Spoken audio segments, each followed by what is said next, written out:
Welcome back. Elon Musk says people should simply enjoy the AI ride. Speaking to The Economist, the SpaceX boss says while he remains concerned about risks posed by advancements in AI and robotics, he reckons the most likely outcome is incredible abundance for all.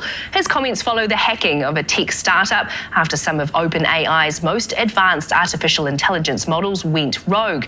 This all comes as Australia puts AI policy at the centre of its government, creating a new Office of AI inside the Prime Minister's department.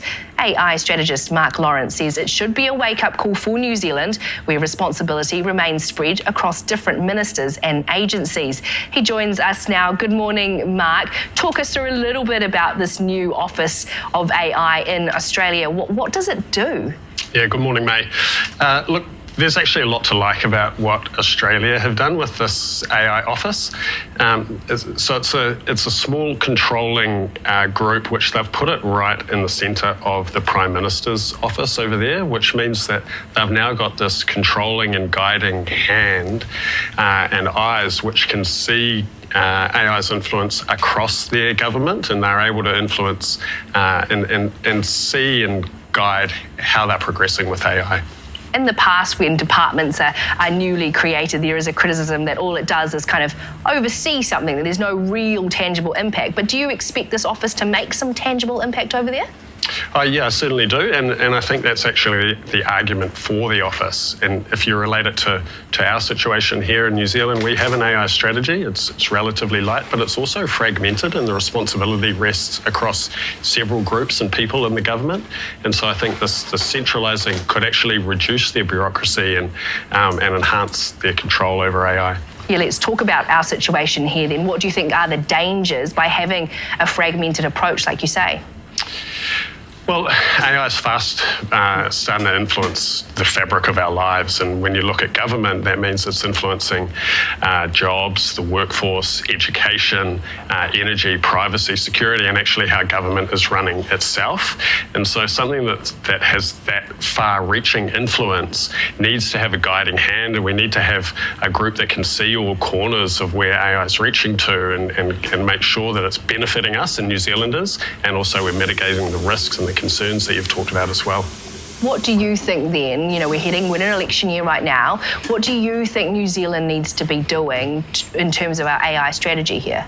I'd crunch it down to 5 key pillars, and I call them lead it, learn it, teach it, own it, and guide it. And so that lead it means, do we have government, do we have ministers who are skillful and literate with the technology themselves so they can lead something of this consequence for our nation, because they can't just lead what they've been briefed on.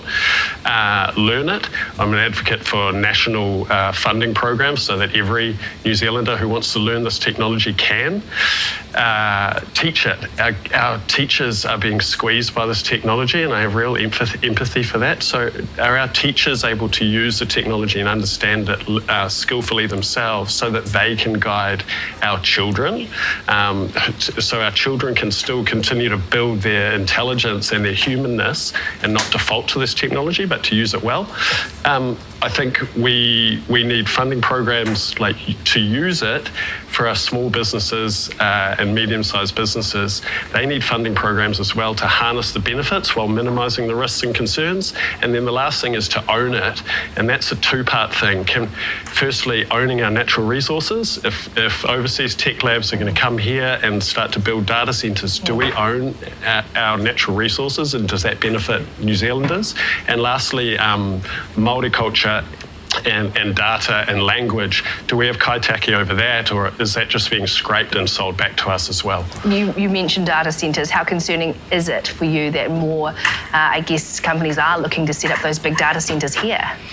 Look, it can be concerning, or it could be hugely beneficial to the country. It's down to how we use it. At the moment, the first ones that are starting to take place here, all the benefit is accruing to offshore companies and investment.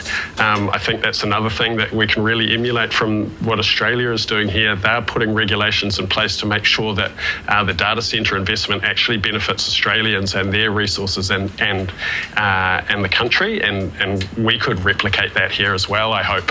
We've heard about OpenAI and its systems going rogue.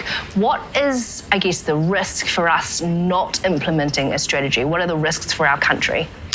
Yeah, look, there's certainly the technical risks, and from a tech perspective, it's surging ahead, and there need to be controls around those kind of things that you've highlighted, like can we actually control this incredible intelligence? I'd actually redefine risk as saying this is going to be the defining influence on our lives, our working lives, our personal lives, the education experience for our children and their future prospects. So the risk is, are we skillful and are we literate enough as a nation to be able to benefit from this technology while minimising the risks and concerns? Because the risk really is, are we left behind by this technology rather than being able to harness it to our advantage, not be surprised by it?